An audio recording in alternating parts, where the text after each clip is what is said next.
Good afternoon, everyone, and thank you so much for joining us.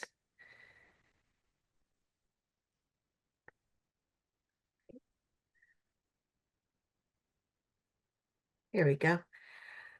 I have the honor and privilege of hosting the final webinar in our decade webinar series, um, outlining a decade of impact. And this particular webinar will be focused on a decade of soil health research at FFAR, current activities and future opportunities.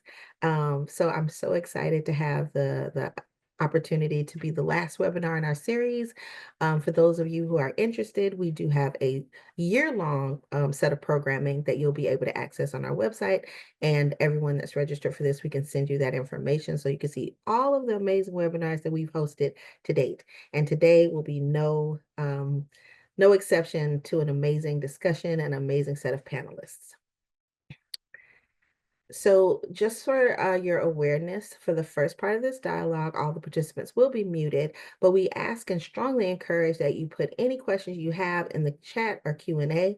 We will leave time at the end of the presentation for questions from the audience, and also we have a special presentation for the audience as well.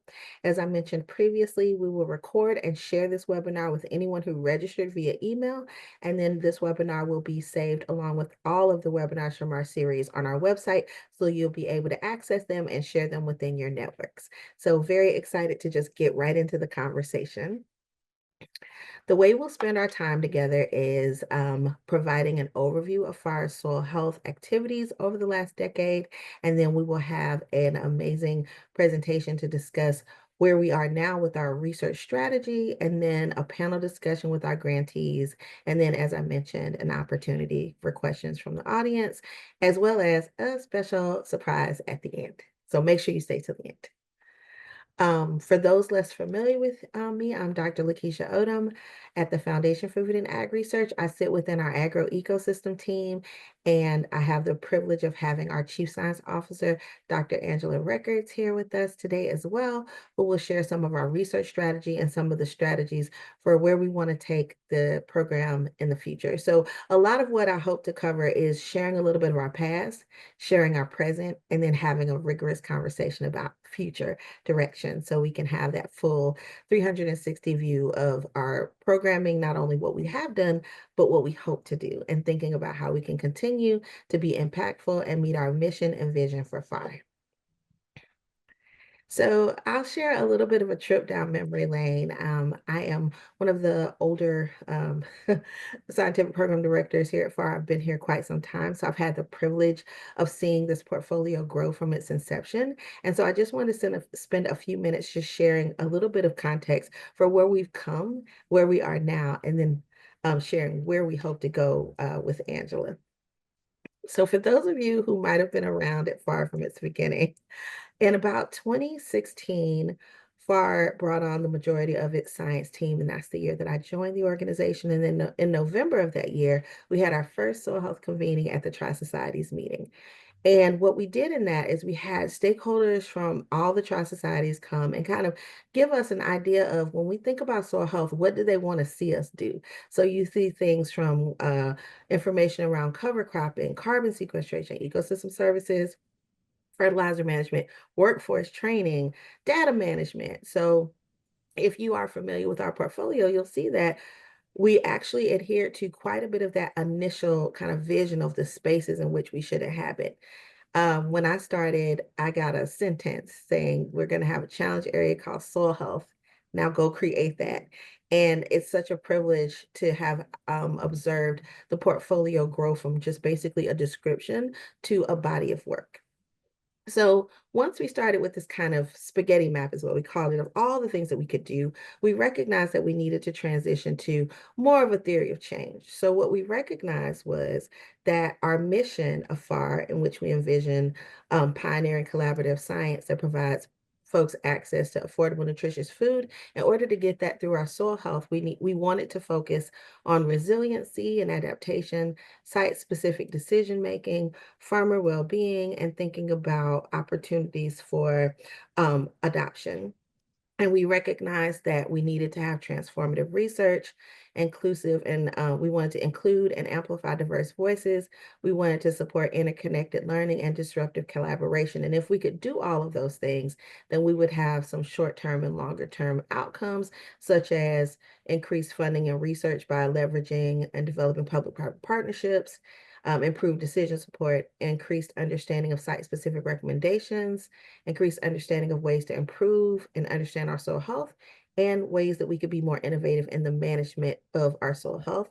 And all of those things would then lead us to transformational, translational research in soil health, improve soil health strategies for farmers and ranchers, regional recommendations that would result in increased adoption, diversification of future soil health leaders, and then increased understanding of impacts of soil health adoption on farmers and their resiliency. So this is kind of what we thought we were going to do in the direction we were in. And we are so excited that through those efforts, we managed to end up with approximately $140 million of investment in soil health. That is FAR investment and our matching partner investment with over 100 partners. And you can see that we have projects based throughout the US, and we do have some international projects, but for the purpose of this presentation, I just focused on the US. And the nice thing about this is we see lots of projects that are areas that are covered, but the exciting thing is that we see some spaces where we still have some opportunity.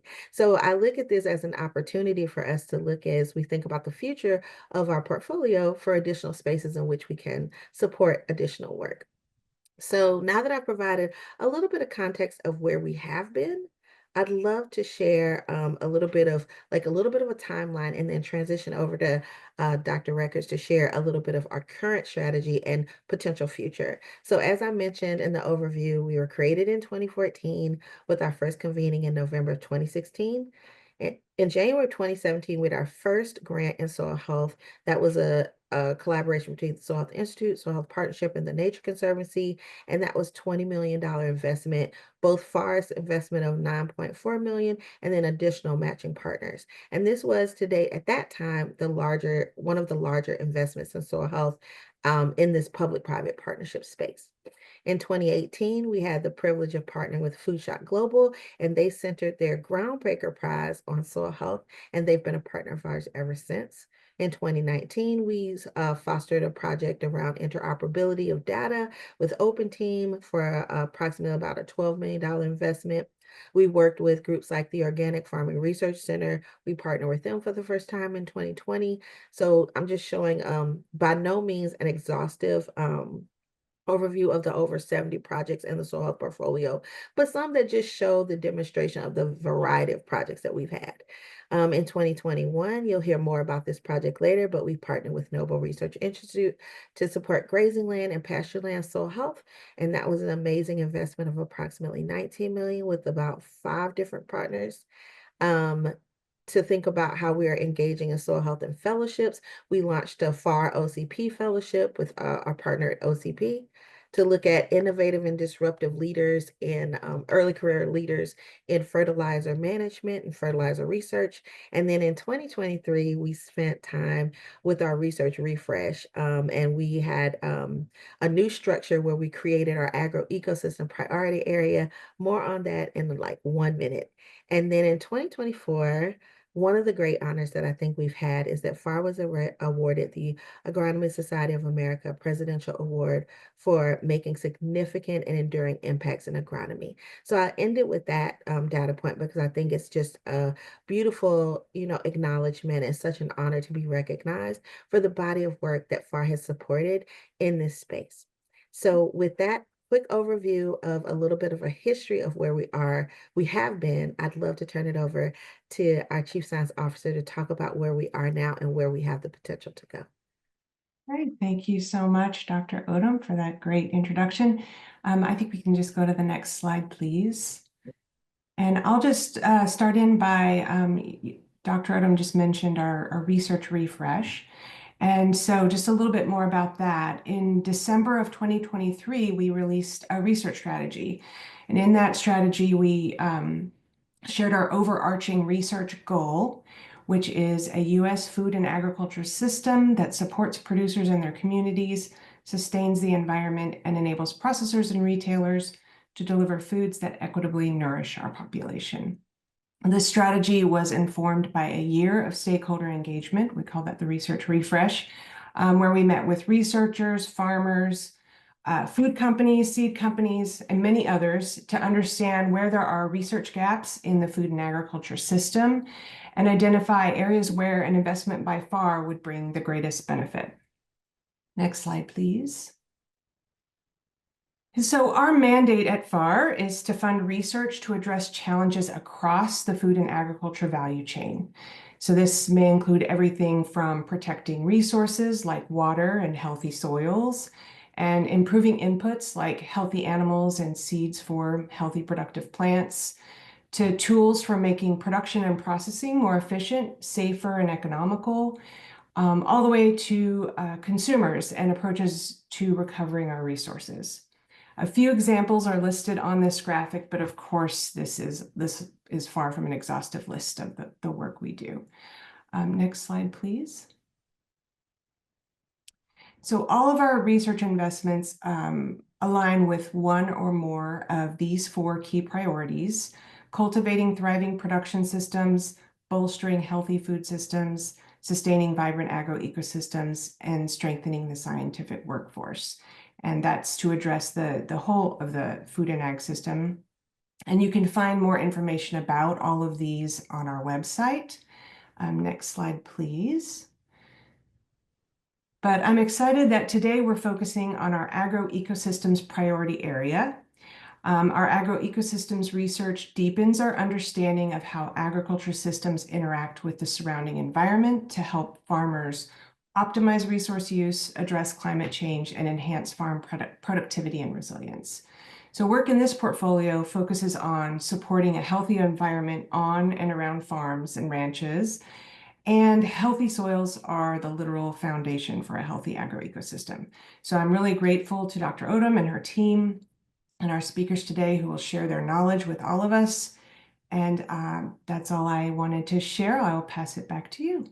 Thank you. Thank you so much, Dr. Record. So, as I mentioned before, we provided a little bit of context of where we were, where we are, and our panel, our next panel, is a selection of our current grantees, and they'll share a little bit about an overview of their current work, but then we'll have a panel discussion where we're talking about the potential future opportunities in soil health.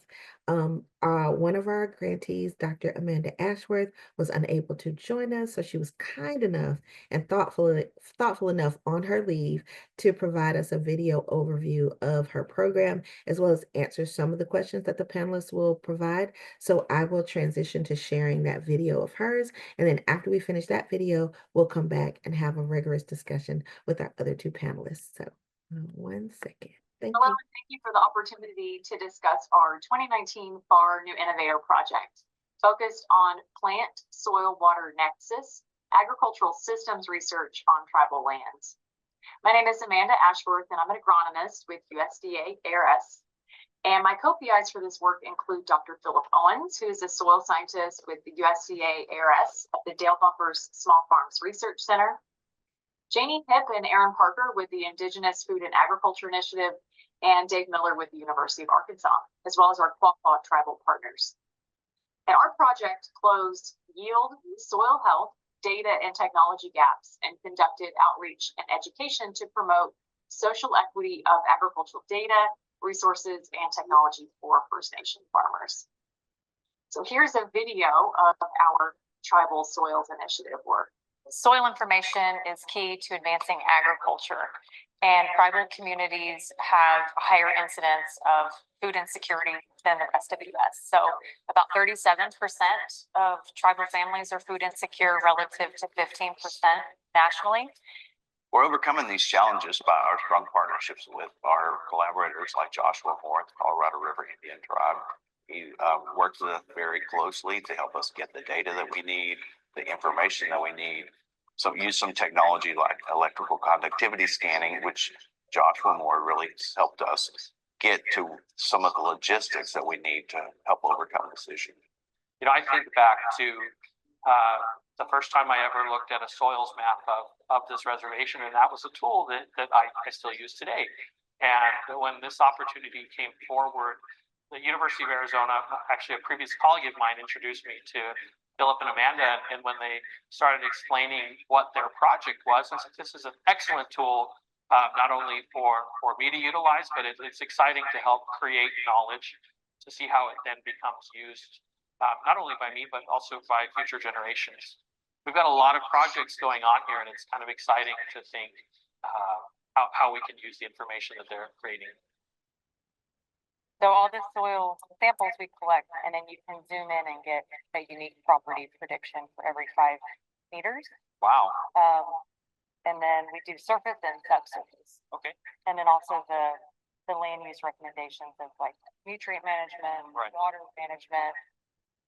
So one challenge that crit farmers are facing is an accumulation of salts. It prevents any plants from growing, and it really holds the water tight and doesn't allow plants to access that water. So some of the outcomes of this work has been enabling producers to match crops and soils on landscapes and to really close yield gaps for culturally important crops for tribes. Tribal producers are using these maps to expand new lands for agricultural production. So to date, we've increased about 2,000 acres for tribal food production. We've also mapped to date 6 nations spanning about 2 million acres. Again, I'll say it again, Crit has always been farmers, and we always will be farmers. This project empowers me to ensure that future generations will have the tools to continue to farm into the future. It's exciting to be a part of that, and what keeps me grounded on a hard day especially is to think that, you know, someday my children might be in the seat that I'm in, or there'll be somebody in this seat. And I want them to think back on everything that I've done in the projects that I've partnered on, and say, wow, that made my job easier.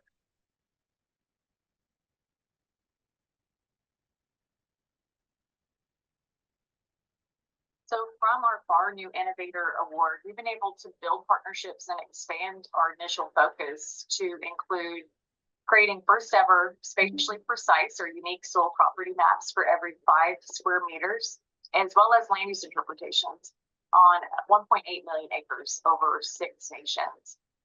And these are being used to expand new land for tribal food security and sustainable soil water nutrient management to ultimately close yield and nutrition gaps. Also, a web tool, or the Tribal Soils Explorer, was also created, and this allows producers for the first time to pull up spatially explicit soil and crop information for improved soil, water, crop decisions at the field, farm, and nation level. And through partnerships with the Indigenous Food and Agriculture Initiative, this team has trained over 500 Native STEAM students, as well as tribal government employees, on digital agricultural tools and water smart practices. And so because of this work, this team received a USDA Nation to Nation Innovation Award in the category of Extraordinary Tribal Engagement in 2023, and Removal of Barriers 2024 from the Director of Tribal Relations in the Office of the Secretary of Agriculture. So on to the Q&A portion. So the role of partnerships for this project cannot be overstated. Building relationships is fundamental to getting tribal government approval, as is recognizing that each tribal nation has a unique need and use for spatial soil information. So really tailoring land use recommendations such as crop suitability, soil health, or expanding new land for agriculture based on tribal farming needs has been key. As has partnering with tribal extension, NGOs, and education partners.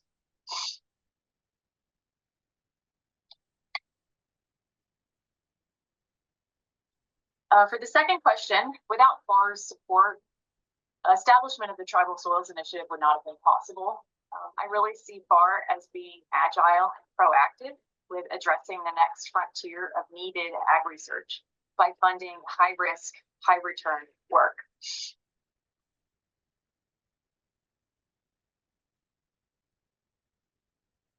And I think the next decade of ag research should and hopefully will focus on underserved communities and not expect a one-size-fits-all approach to addressing ag and environmental challenges for historically under-researched and underserved systems. So really, we'll need a melding or accommodating of RFAs that don't follow mainstream science. For example, integrating traditional ecological science for First Nations. And for this last question, personally, I'm hopeful because of much of the impact that FAR has had over the last decade. It's exciting to see the scientific silos be broken down and work being done across disciplines. I also see advancements in integrating of remote sensing and satellite data for better water stress prediction, soil carbon estimates, more precise placement of agricultural inputs, and the use of historical data for prediction and models. And I think agile funding agencies like FAR are well positioned to lead funding in these spaces. And so from this FAR funding, we were able to really plant the seed for change and create a foundation for improved production for First Nation farmers. So with that, I'll thank you, and please feel free to reach out if you have any questions or you'd like to partner. Thanks. Thank you so much for sharing that with us. Ryan, now we have the pleasure of inviting our next panelist to join us. So Aria McLauchlan with Land Corps and Dr. Jason Roundtree from Michigan State University. And I just was struck by Dr. Ashworth's final comment around planting a seed of change, and I really like that imagery. So I'll invite Aria first and then Jason to present a short overview of their work, and then we'll dig into some of the questions that Dr. Ashworth also answered, but it'll be a bit more of an interactive and dynamic discussion. So Aria, I'll stop sharing and allow you to take the stage. Fabulous. Well, it's a delight and an honor to be here with you all and to be closing out the year with a reflection and celebration of a decade of investment in soil health. I was just thinking about my own journey and recognizing that I'm probably getting to about 10 years in the space myself. So this is apropos. But yes, first of all, and primarily I'd like to spend just the next 5 minutes or so giving an overview of our project, which is quantifying the risk mitigating impact of soil health practices and building a predictive modeling tool that with the goal of helping to scale and de-risk practice adoption and soil health practice adoption. And that's with big thanks to the folks at FAR. And we were also fortunate to receive a sort of complimentary research grant that went to our partners at UC Berkeley from USDA and from AFRI, which we greatly appreciated in helping to make this work possible. But first, I'll share some context on why this work, why this project. We've seen in our conversations with farmers around the country that soil health practices mitigate risk in agriculture and help farmers better weather flood and drought conditions. And yet, when we looked around, we noticed that the institutions that are in the business of pricing risk, such as lenders and insurers, agricultural lenders and insurers, for the most part, did not yet incorporate soil health into their risk pricing. And when we asked ourselves why this was, we saw that lenders and insurers lack effective and actuarially sound models to determine the risk mitigating benefits associated with specific soil health practices on any given piece of land. So we're asking ourselves questions like, which practices, how much benefit? Are there benefits during suboptimal growing conditions and perhaps trade-offs during more favorable growing conditions? These kinds of questions are very real questions that farmers ask themselves, and these are also questions that the institutions who support them could and should be asking in greater detail. So we're conducting research and building a tool to help answer those questions and to help agricultural lenders, insurers, investors, even policymakers recognize and ultimately value the risk-reducing impact of those practices. There are lessons from the private sector to draw from here to kind of help illustrate the concept. So just like for good drivers in auto insurance or non-smokers and health insurance, we think a good soil discount could go a long way towards ushering in a new understanding of the true value of soil health for all producers and really unlock some new catalytic streams of funding to support producers in maintaining these practices or transitioning to these practices, which I think is so much of the collective goal of our shared work. So let me share a little bit about our wonderful team. The project is convened by ourselves at Landcorp. And Landcorp, for those of you who don't know, is a 501c3 nonprofit organization with a mission to advance soil health policies and programs that create value for farmers, businesses, and communities. But this research project in particular is led by our project investigators, as well as my co-founder, Harley Cross, our director of strategy. So we have Dr. Timothy Bowles from UC Berkeley, leading up our agroecology work, Dr. Frederick Vians from the former chair of the statistics department at MSU, but now at Rice University, and then Dr. Lawson Connor and team, who are at the Department of Agricultural Economics at the University of Arkansas. We also have some wonderful researchers at MSU, a longer list of past and present postdoctoral researchers and PhD students who have really been kind of greater than the sum of their parts to contribute to this research we're grateful for. I'll mention a little bit about the scope of the research. So our study area spans 9 states in the Midwest Corn Belt. The team is examining 3 practices: crop rotations, reduced tillage, and cover crops. And we're looking at the impact of those practices on 2 key crops, on corn and soybeans.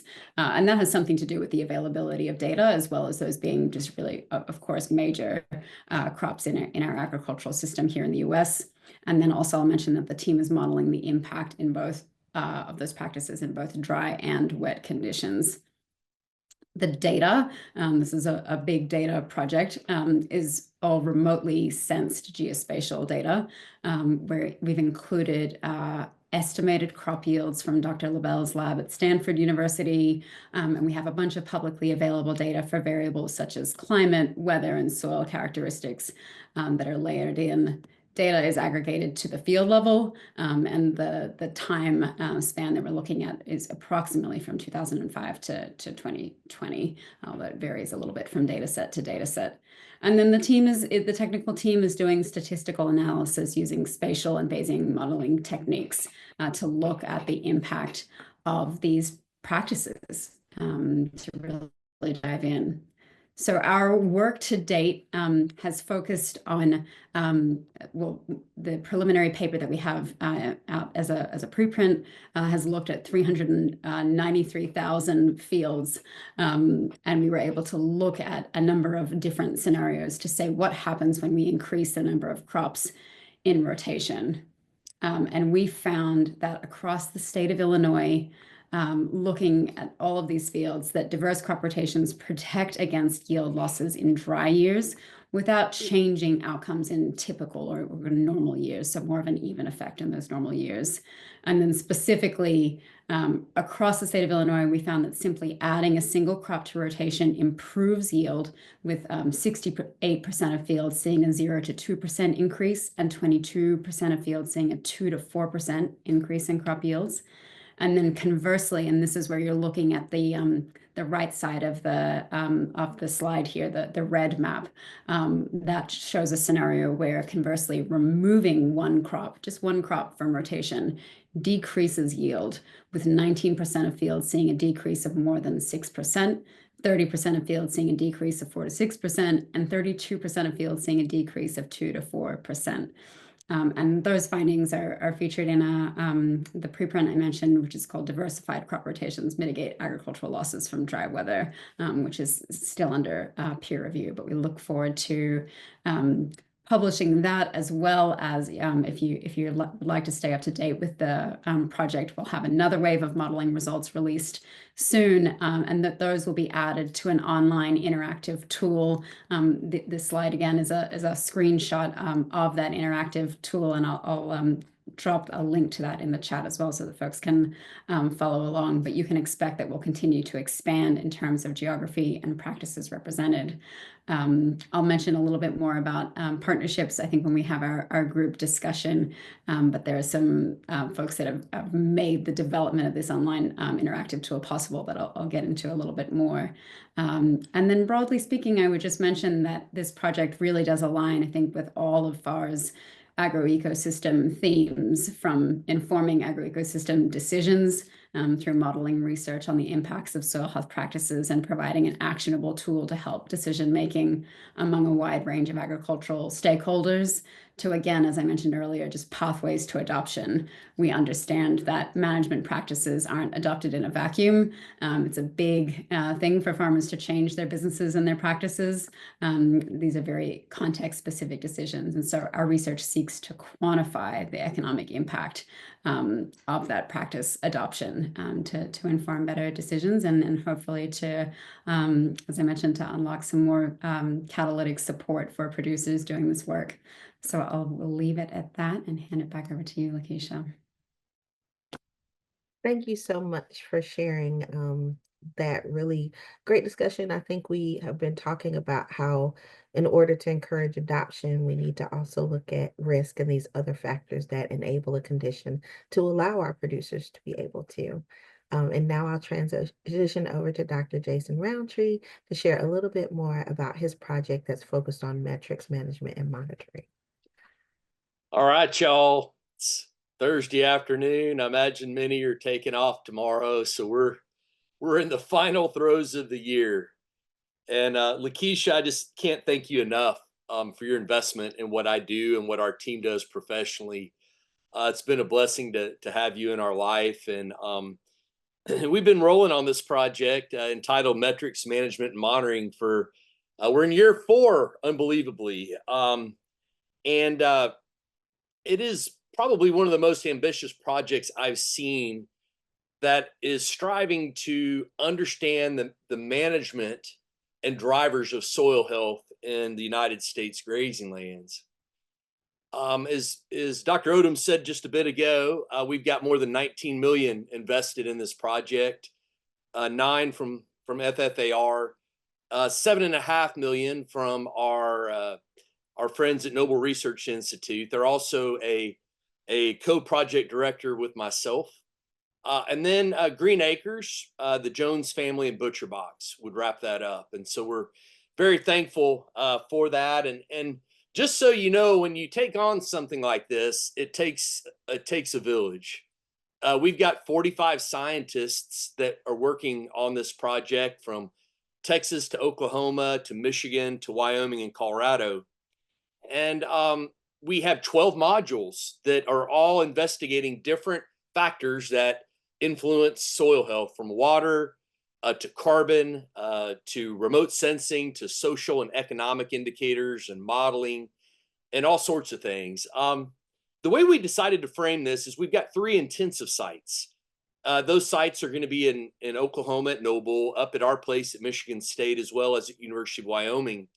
And we're using different grazing practices across these sites to try to help scale up the understanding of what metrics matter in soil health and in soil carbon. And then how do we most aptly get these into different models? And so it's a pretty complex plethora of things going on. And I'll have to be frank, it took a pandemic for me to get all this figured out, because I didn't have meetings at MSU for a couple of years. And it gave me a bit of time to kind of work with our partners. But we're effectively interweaving the very best technology with eddy covariate flux, as I said, soil, all these different indicators of soil health. We're also marrying that in this middle section to the Ecological Health Index, which is an applied monitoring strategy we work with producers on. And then finally, also collecting the socioeconomic data from 60 participating ranches throughout the United States. From there, we're taking on this ambitious goal of bringing all of this intricate information into a centralized data scaffolding platform that allows us to analyze the data across all these modules, but also work to improve and build on modeling. We work very closely with another project director, Colorado State University, Francesca Catrufo, on her soil carbon model called MEMS. We also are using existing models as well.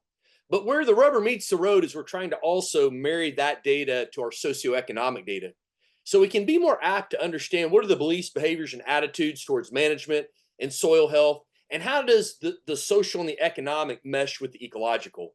And can we then combine that to create feedback tools that are useful to producers so they can help make better decisions to enhance soil health on their properties?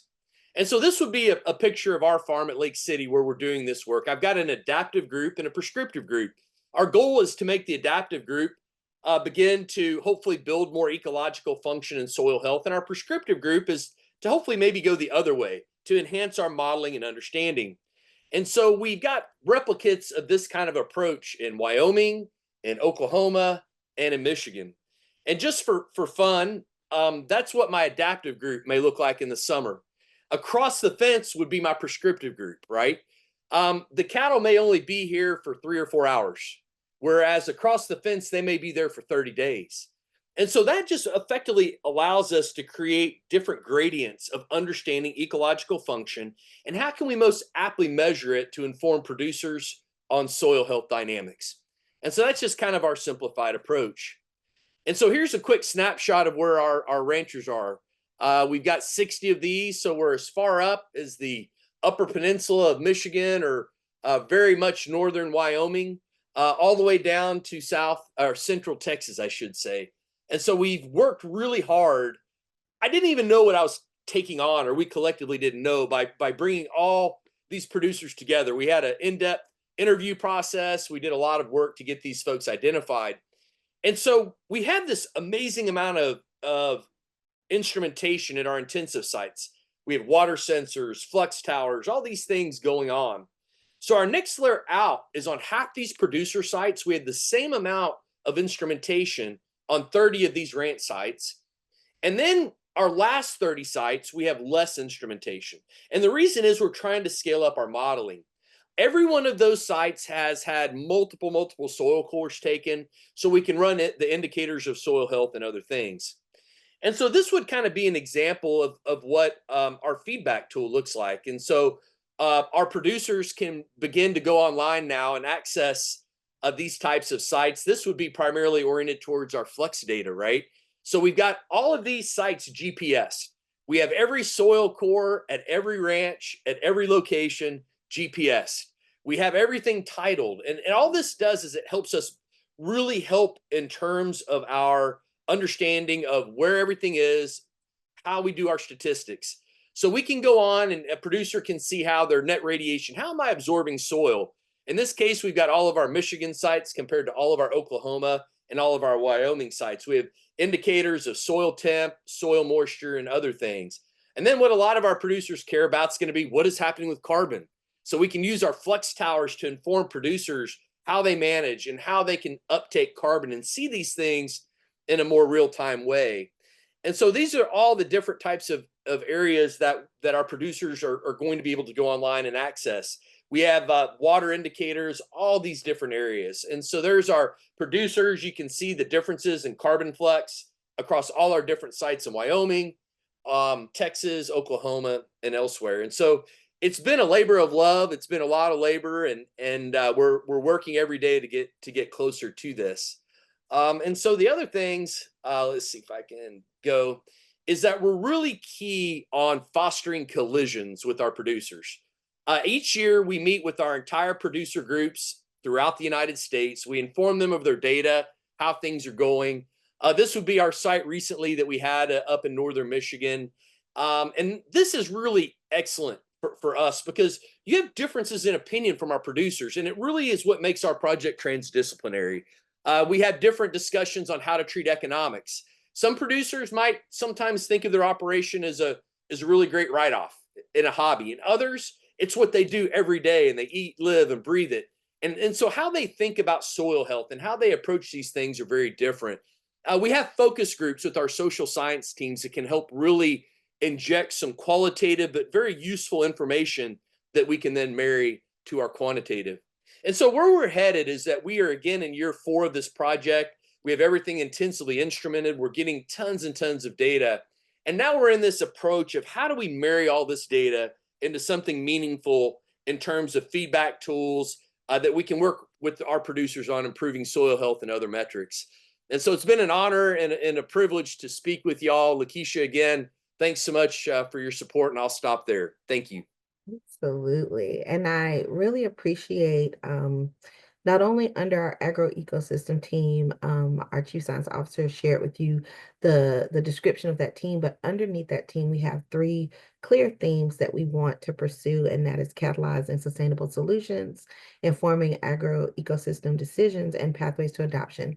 And I think that the 3 projects presented today demonstrate all of those characteristics, right? Like thinking about the work of Dr. Ashworth around sustainable solutions and informing agroecosystems decisions, the work that Aria presented, definitely sharing pathways to adoption, the work that Jason shared, touched on all 3. All of the work presented, I think, touches on all 3 of these themes.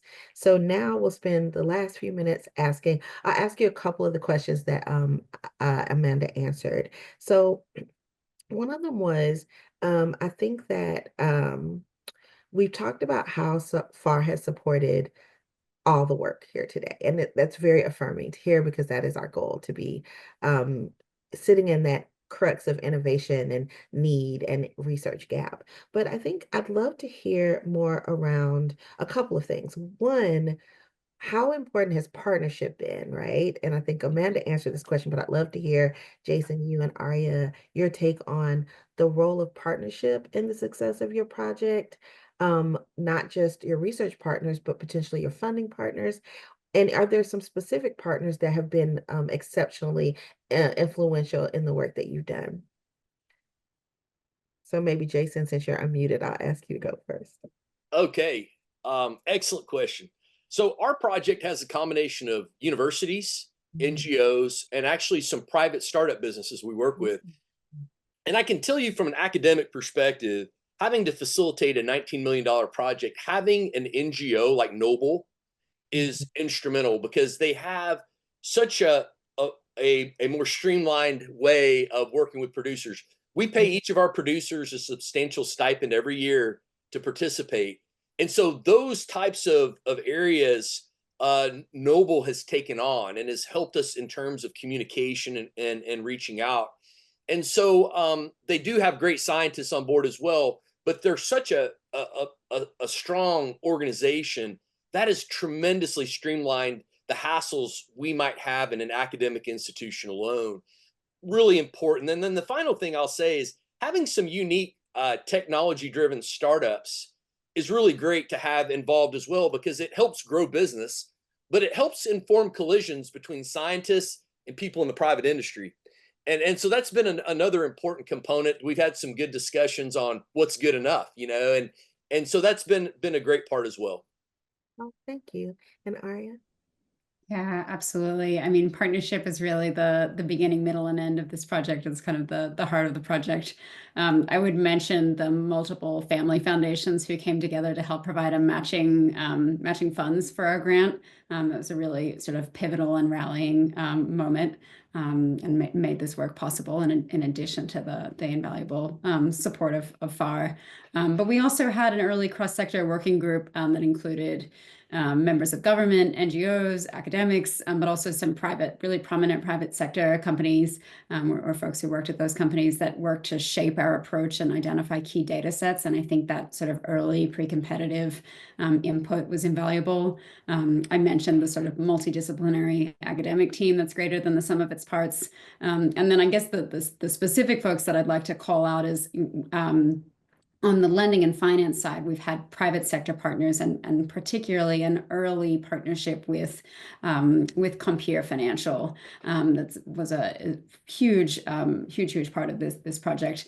For those that don't know, Compeer is a cooperative in the farm credit system. They operate in the upper Midwest, and they are really a bread and butter institution for ag families and farmers in terms of providing lending and appraisal and crop insurance, all those sort of of financial tools that farmers need on their operations. And so they were really generous in being an early partner with us and lifted up under the hood and helped share with us, well, this is how we think about lending. This is how we think about appraisal. This is how crop insurance factors into the different tools that farmers are getting. And so what that allowed us to do is to build a tool that, yes, has some really robust academic research behind it, but is definitely not meant to stop there. We're not stopping at papers. This is something that is a tool that decision makers who are supporting producers can use. And then, as I mentioned in my overview, ultimately we hope that these decision makers can see the savings that can be found from the reduced risk that soil health practices can bring and start to offer different kinds of incentives or just informed decision making behind the scenes. And then I also want to quickly mention we had the opportunity with this online tool that was developed in partnership with the Schmidt Center for Data Science and Environment. They're housed at UC Berkeley. These are sort of former Googlers and other folks who have incredible data science and data visualization expertise. So that tool is developed and is a tool for the community. It's shared with the CC by NC license, so it's available for folks to play with, which is great. Thank you so much for both of you sharing the value of partnership and making these projects so successful. The next question I had is, since we've been supporting a decade or celebrating a decade of FFAR's work, and specifically in this webinar, a decade of work in the soil health space, what do you want to see in the next decade of ag research? What are some things that you think would be missed opportunities if we didn't try to tackle it? And you don't have to do a laundry list, maybe just pick 2 things or 1 to 2 things that you think might be really impactful in the future. So what do you want to see if we did this again 10 years from now, right? What is that next frontier of things you want to say we've resolved or we've tackled or we've addressed? Mm-hmm. I'll keep trucking in this order. I think first is continued quantification and understanding. I don't know of anything more variable than soil organic matter in grazing lands as well as croplands, and so we need to continue to foster approaches that are real, that have a combination of ground up at the farm level and top down at the modeling level, meeting our producers in the middle. And I think that's going to be continually important, especially if we do see farmers getting paid for some of these things. And that's the second point I'd like to make, is that I really think over time, if we're going to see changes in practices that lead to regenerative outcomes with water, with carbon, with biodiversity, with resilience, I really think that we're going to continue to see farmers being paid for those transitions, because they often come to the farm at a loss. And so to me, those 2 variables, as far as continued quantification and then paying farmers their fair share for improving resilience for our supply chains and our consumers, will be very important in the future. That proven resilience for our food systems. Aria, same question. Yeah, absolutely, Jason. I think a +1 to all of that. I mean, broadly speaking, I would say that the economics of soil health, but also the connection between soil health and human health are 2 major areas of exploration. I think there's so much white space there for folks who aren't who are considering getting further involved. Come on in, the water is nice. But I would also say, in terms of missed opportunities, that I think over the next decade, we have the opportunity to expand the way that the insurance industry looks at the risk-reducing benefit of soil health practices. And it really, to us, it seems like farmers and taxpayers have a lot to save. There's a lot of money on the table that could be saved if we just show up and help supply the underlying data and research behind that. So I think that would be a missed opportunity, and something that I hope that we don't gloss over as a research space. Well, thank you so much. So just a final reminder, we will have time to take maybe one question from the audience. So if you have anything, feel free to put it in the chat. If not, I have two more questions. So I'll ask my last question and then see if anyone from the audience has anything in the chat. So one of my next questions is, what has you excited and what has you hopeful for the future for work in this soil health space? Excellent. I think that the snowball is happening in agriculture with our farmers. And we may talk about it different. We may not use regenerative. We may just want to talk about land, farmers, and water or other, types of things. But I am so excited about the opportunities to see greater adoption of the things we know that improve soil health on the landscape. And I think it just more and more, I feel like it's happening every day. I see more covers. I'm in a rural spot and I see more covers around me every day. And those kinds of things are super excited. And then the other thing is the increasing technology from ground all the way to remote sensing that is going to be more aptly informing us on the outcomes of these adopted practices. All of that. All right.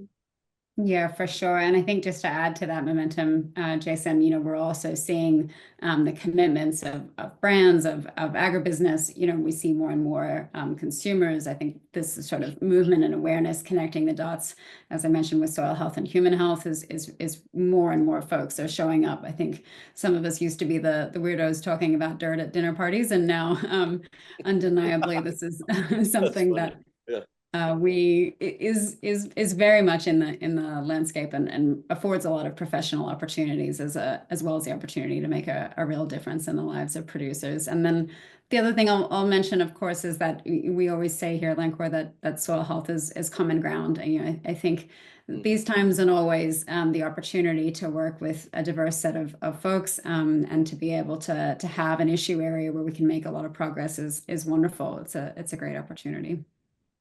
I really appreciate that. And I'm going to take license and answer the question myself too. Please. And I think one of the things is just getting the chance to hear each of the projects presented today, but recognizing that I know all the projects in my portfolio, like just being so excited by the partnerships and the relationships that each of our projects build, right? Like each of you described these amazing partnerships that I know that they won't tell you because they're not bragging on themselves, but I will, that they're leveraging these relationships to touch even other projects, right? So taking the relationships, the funding, but then leveraging it to connect to other projects and accelerate progress in other spaces by this work, I think is something that I know that both your projects have done and Amanda's project does as well. And I'm always so honored to, be part of an organization that maybe provides the spark of that, the seed of that, as Amanda said, but then seeing what each of you do with that. And it's just been so beautiful to observe, right? Yes, it's rigorous science, absolutely. But it's also, I think, a commitment to people and making the lives of our producers better that I think is also at the core of the work that y'all do. And so that part has been such an honor to play such a small role in facilitating or supporting you to bring that to bear. So I think the thing that makes me hopeful is seeing more of that and seeing all of the commitment of our grantees, but specifically the commitment of you both to doing that work, and then seeing how the fruits of your labor and the seeds you're planting now will evolve in the next 5 to 10 years to really have like some serious impact on our food system, on the economic viability of our producers, on the resiliency of our food systems, on our food systems being able to be sources of security for our whole country. So I think I'm just excited to see what all of our grantees do next. Because you've done so much amazing work to date. So can't wait to see what you do next and can't wait to see what other amazing opportunities FAR can be a part of. So I didn't see any other, wait, I have one more question. We did have one question for the group, and then we'll do our special presentation. So the question, and either one of you could answer it, both don't have to, but We had an amazing question from Suwook Huang, who said, how do we ensure that we can continue these collaborative efforts long term, especially considering the importance of long-term responses to soil health practices? I'll start. Excellent question. And normally our funding windows are in 5-year increments, and soil doesn't respond in 5-year increments often. And we are always constantly looking at extending the investment outward further. And I would love to see what we're doing extend out to 2030. And just my goal is to get myself into retirement. And so if I can, joking, but yeah, but if we can do that, but that's the key, right? Is once the investment's been made, I just want to see it amplified as much as possible for as long as possible. But that's a great question. Yeah, I think I would add on a two-parter. One is making sure that we're asking ourselves research and impact questions like what is the impact of these practices over multiple years, so that we can have farmers not just having a one and done, tried it, didn't work that great, next, but really starting to enjoy the incredible cumulative benefits that we see over time and with multiple practices. So certainly making sure that we ask those questions of ourselves. But also we want to make sure that we are, I think, not just giving attention and shine to the market incentives that I think all market incentives and all supports for farmers are welcome, but I think that we want to make sure that we don't just have a carbon or ecosystem service market, but that we layer that on so that producers know that there is support, there are markets, and for us, again, like having incentives come from, say, insurance, which is really meeting them where they're at. We think that provides a longer tail to help sustain practice adoption rather than some of these sort of potentially one-off schemes. I appreciate both your perspectives on how we can continue this collaboration and thinking about how we can continue to be agile and responsive to the way in which we fund the work, not just the work that we fund. So as I promised, for those that managed to stay to the end, we have a special presentation. So I'd invite my colleague from the comms team, Ryan, to share this. I will thank the panel. I will share again that we will share this recording. And if there are any other questions, please reach out. But otherwise, stay for the presentation, and everyone have a wonderful day and a happy holiday. But I hope you stay at least for the next 3 minutes. Thank you. All of us at the Soil Health Institute offer our heartfelt congratulations to FFAR on your 10-year anniversary. I am Dr. Dinesh Chauhan, CEO of Agribusiness and Innovation Platform. Carlos Diaz, Rochester Institute of Technology. Hunter McCade, Social Chair at the 21 to 24 FFAR Fellow Class and PhD student at UC Davis. Francesco Capai, and I was the first fellow to ever graduate from the program. Velo Gobingan, Senior Great Breeder of Mexico. FFAR and two blades share a vision of a world where everyone is thriving through food security and economic empowerment. FFAR funding for the Irrigation Innovation Consortium, or the IIC, supported 56 collaborative projects. FFAR support was absolutely instrumental in our research to identify effective measurements of soil health. FFAR funding has meant that we've been able to co-develop with industry a practical phenotype to tackle keelbone damage in laying hens.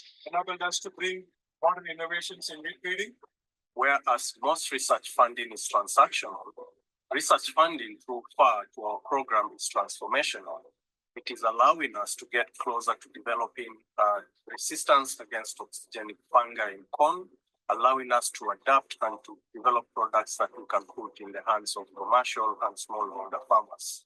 Outcome of this research is that these identified crops will help in improving the value or income for smallholder and marginal farmers. The IIC continues to expand adoption of efficient irrigation technologies and practices.